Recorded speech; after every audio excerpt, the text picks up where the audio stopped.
It's so good to see you, Mako. I realized that last time we didn't do introductions, and so Oh, I'm I Julia see. Hendrickson. I'm a Fujimura Fellow. I'm a board member of IAMCultureCare Creative and a practicing artist. And I'm in conversation with Mako Fujimura. Yes, and I'm here in my 4D estuary, it's called. It's a law office that's turned into a gallery, that's turned into a nonprofit space. There's always all sorts of things happening here, so you might hear people going in and out, but it's great to be here. And we are just expanding the estuary. We have another space open up right next to us. So Haejin and I decided that we're going to take that space and hopefully, well, definitely we will have more space to exhibit works and create spaces to gather. So this might become kind of an unusual hub of culture care activities here. And this week you were at Sundance. We were at Sundance right after coming back from Japan and Taipei. So we're still jet lag. I think it's going to be a permanent jet lag. But yeah, it was really great after 3 years for Sundance. It's been 2 years of shutdown.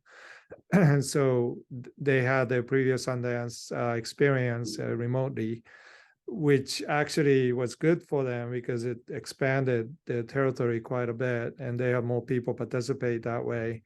But this time ramping it up, as you can imagine, is very challenging as well. I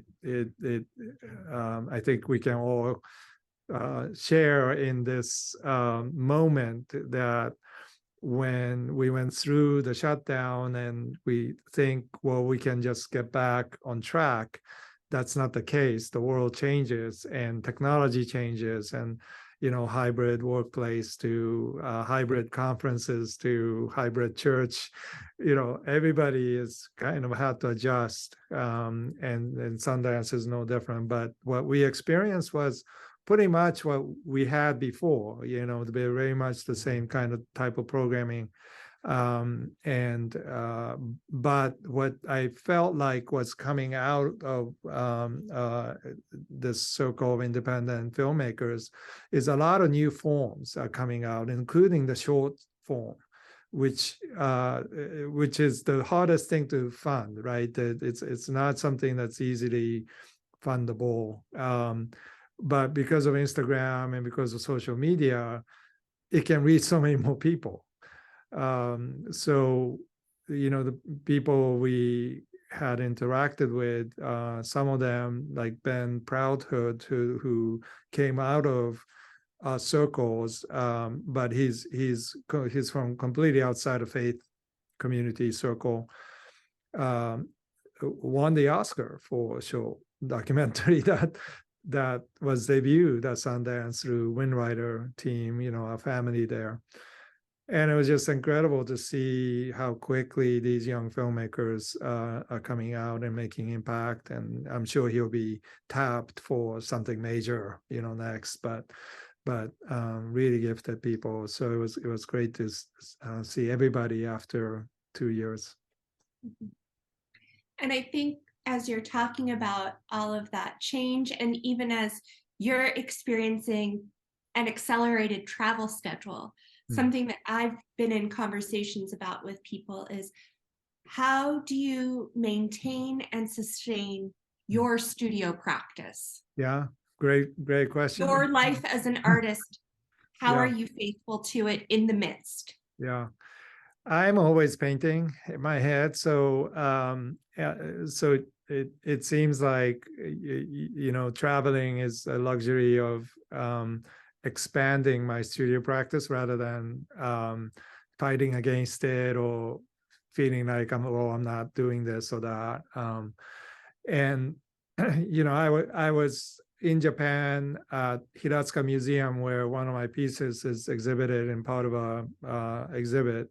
And I don't know why I was so surprised by going to a museum and feeling so exhilarated by other people's work. Um, I mean, I suppose that's normative if you're an artist, but you always feel like, okay, so I'm gonna go, obviously, because I'm gonna do an artist talk. I have to go. But I didn't really expect to have this reaction where I felt like all these people, especially during shutdown time, has been very productive. And just like yourself, that not only didn't stop from working, but expanded their range. And I mean, this is a Japanese museum, but I was just astonished how much diversity and size. Like Japanese studios are tiny, so you don't expect a size that that is like more than 12 feet, let's say. But these artists were making work that was very expansive and challenging, and this is in the context of Nihonga, which is Japanese style painting tradition, so which tends to be more conservative. But things were like opening up, which was really, really thrilling and challenging at the same time to me, and I felt energized by it, and it's kind of like us being able to, like Sundance, see people face to face, and you feel like that's gonna be something that will fuel your creativity, and certainly the what you gain from that, links to resources that museums and bookstores and other things that you visit in Japan can really kickstart something new as well. So I don't ever feel like time away from my studio is different than space and time that I spend at home, where I may be home but I'm not in my studio, and but I feel like I'm always ready to go into the studio. So I certainly miss it at times when I'm away, thinking about a work that I'm working on, or thinking about a new thing I want to start. And I can use that, right, to be ready. So when I get back, I have energy going into with fresh ideas and things that I want to do. And so it's been, especially of late, a good process to travel. When I was in seminary, I was talking with you, and I was headed into a semester in which I had a very rigorous academic schedule. Yeah. And I'd had a concentrated studio time, and then I knew that I was not going to have that studio time anymore. Yeah. And I was lamenting. And you said to me, the work will be here waiting for you. Yeah. Like, it's okay. You can go and do this other thing, because when you come back, it will still be here, and you will be able to continue forward with it.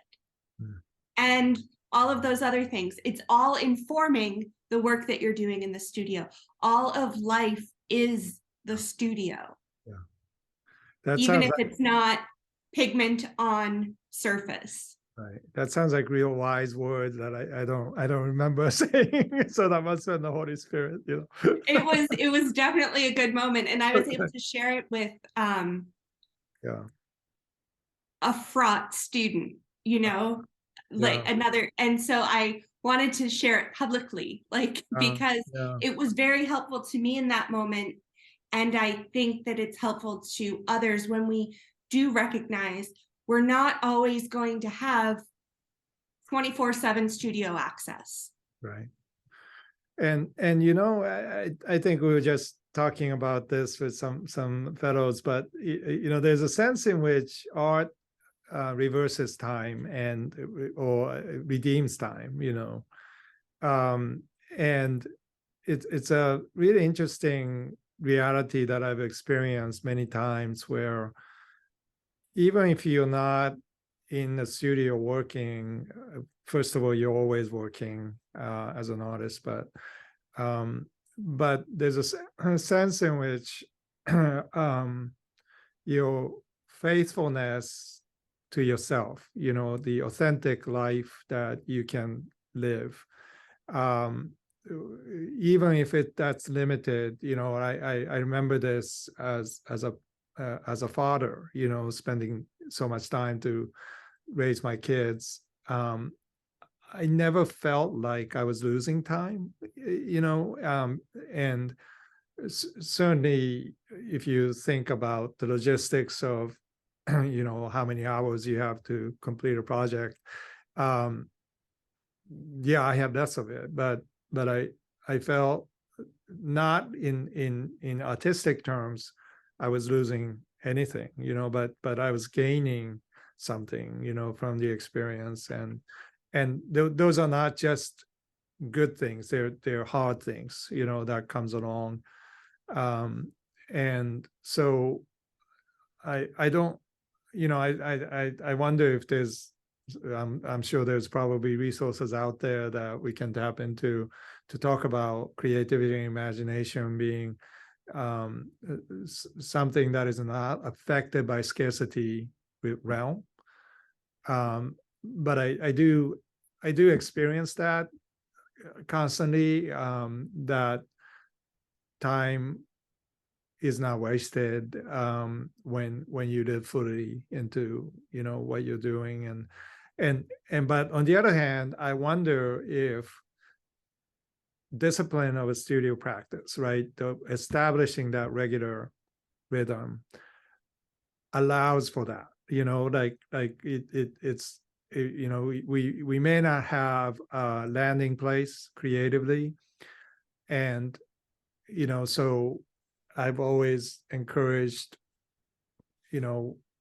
people to at least have that desk dedicated to your work or your poem, or I call it 17.5-inch by 17.5-inch Emily Dickinson's desk. That's all she had, right? She was in Amherst. In her room there's this cherry wood desk, 17.5 inches square, and there's a lamp on there facing the window, and that's all she had, and that's basically all she needed to change the world. So the question is not how big the table is, but it's whether we have it, and can we wake up 3 a.m. in the morning to write the next stanza, knowing that at 5 a.m. she has to go bake for her family or whatever. She didn't have, I don't think, in terms of quantity of time, that many hours, that probably less than what we would have, but that's what she needed. So I think about that as well.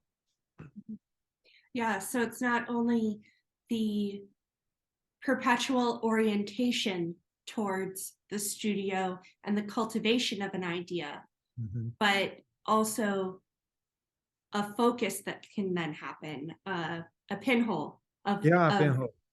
of exertion, Yeah, in a sense. right. And that desk probably reminds our brain to continue to form something generative, even if we cannot,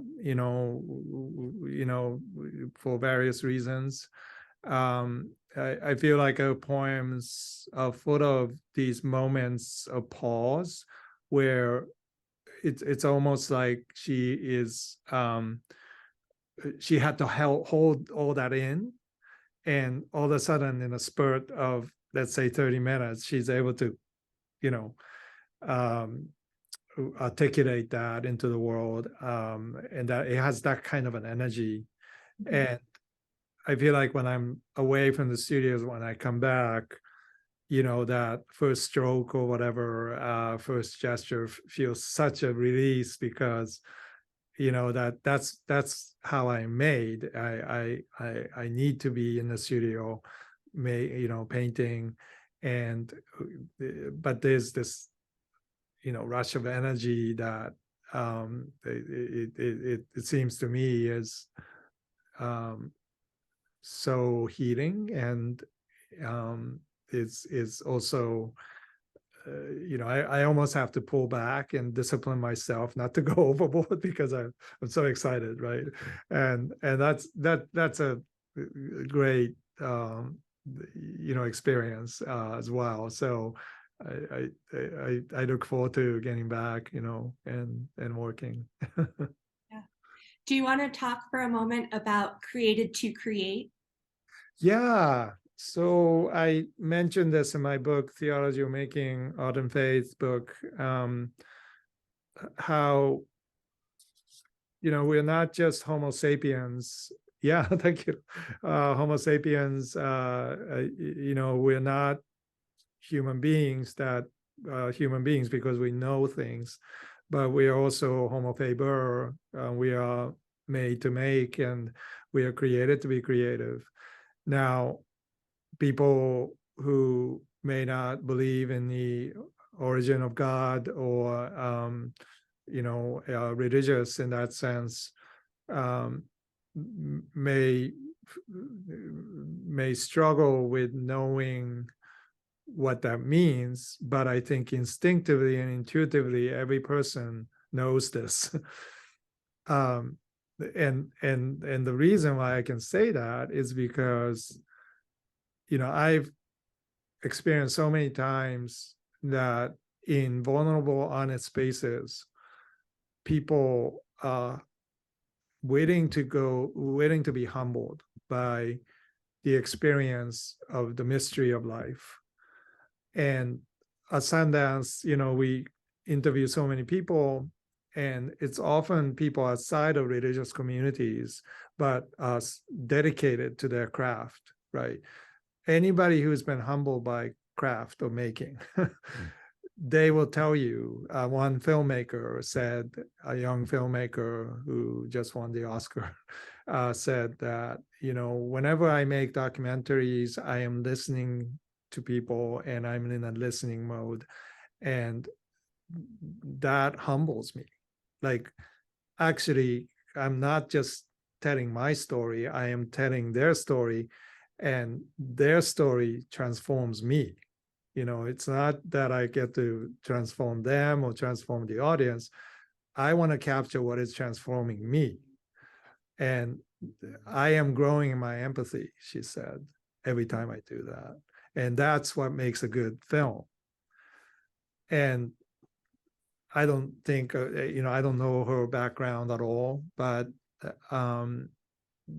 that is a language of the mystics, to me. It's so sacred, right? And so she knows that she's created to be creative in that sense, in her own language.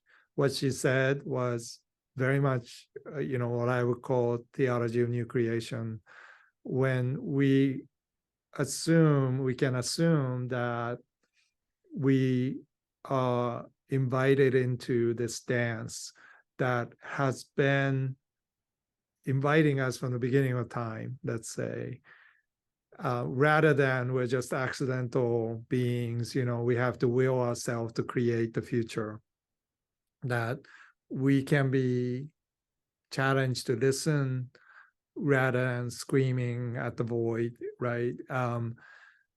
The posture can change from creating our own identities and creating something that is demanded of us, even so that we can survive. If we can be like the documentary maker, I'm going to make this to listen, to learn, to be transformed, to be able to love better, really, the world and the people, so I can gain my empathy and grow as a person.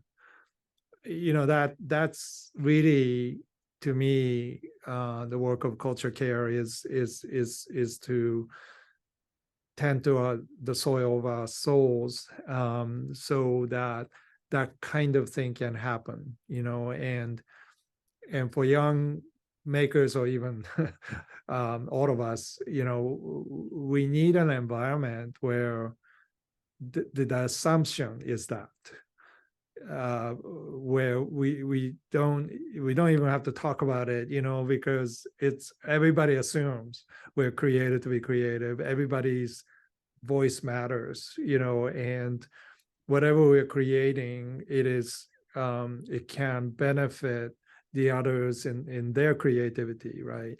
So there's no sense of feeling like you have to protect your own turf, which we'll all do, feel like we're under threat of some kind, and our ego gets bruised or whatever.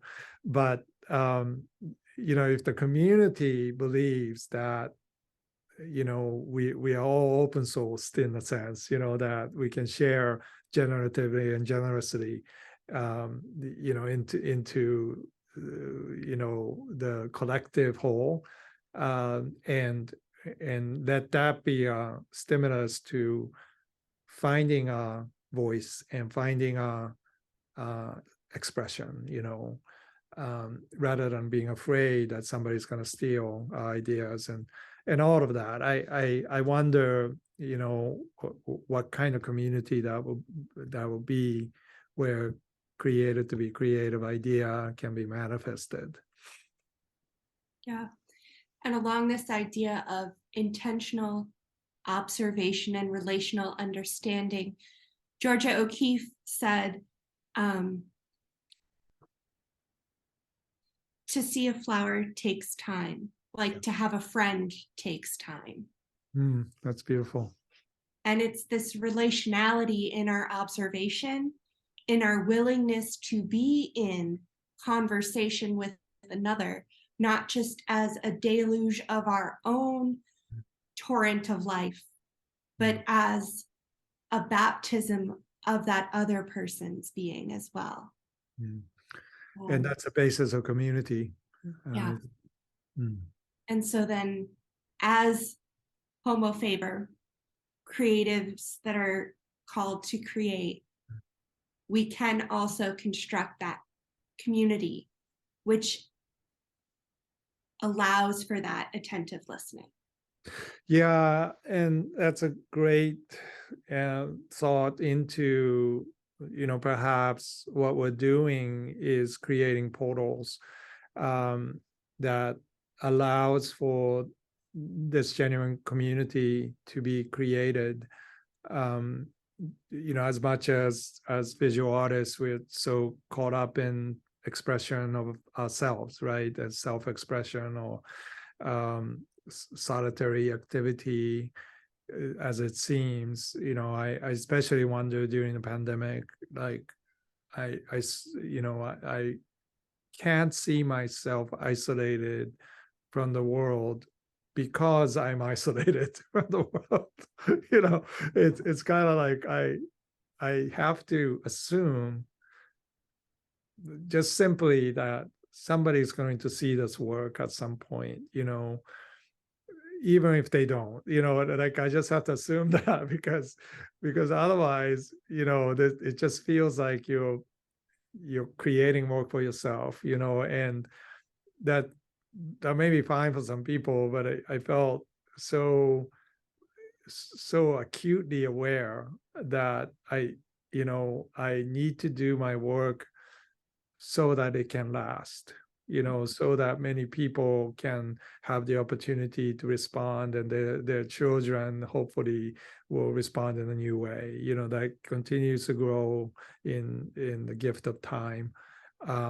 And I it's not like I didn't think of that before, but during the pandemic, I felt like to this day, it's something reshaped in me, where I felt like this understanding of community, and not just because I missed that, but I'm a high introvert, so I like being alone, but at the same time, I felt like, oh, there's something that when I work in the studio that opens up a space in the world, in the universe somehow, where other people maybe doing similar work, such as yourself, is connected. Like we're connecting time and space somehow, and that is not just for ourselves, but there's this magical reality,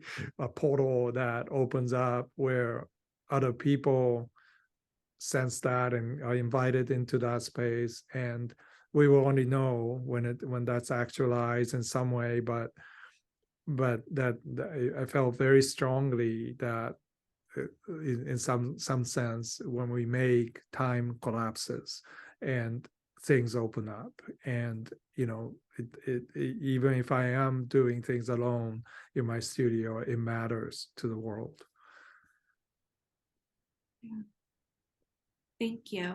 Yeah. And so the question I would ask of our listeners is, how are you, the listener, going to be able to cultivate habits of attention with your materials, with your relationships, with your time?